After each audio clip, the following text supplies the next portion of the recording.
The question of what the work does to the worker is hardly ever asked, not to mention the question of whether the real task might not be to adapt the work to the needs of the worker, rather than to demand that the worker adapt himself to the needs of the work, which means, of course, primarily to the needs of the machine.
Modern industrial society is immensely complicated, immensely involved, making immense claims on man's time and attention.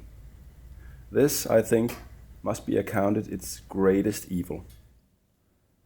Paradoxical as it may seem, modern industrial society, in spite of an incredible proliferation of labor saving devices, has not given people more time to devote to their all important spiritual tasks. It has made it exceedingly difficult for anyone, except the most determined, to find any time whatever for these tasks. In fact, I think I should not go far wrong if I asserted that the amount of genuine leisure available in a society is generally in inverse proportion to the amount of labor-saving machinery it employs. The basic aim of modern industrialism is not to make work satisfying, but to raise productivity. Its proudest achievement is labor saving, whereby labor is stamped with the mark of undesirability.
The modern industrial system has a built-in tendency to grow.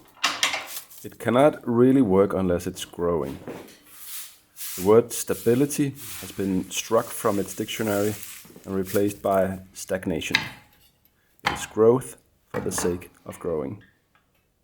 No one even inquires after its final shape. There is none. There is no saturation point. Who, it may be asked, calls the tune? Fundamentally, the technologist. Whatever becomes technologically possible within certain economic limits must be done. Society must adapt itself to it. The question whether or not it does any good is ruled out on the specious argument that no one knows anyhow what is good or evil, wholesome or unwholesome, worthy of man or unworthy.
Epsi.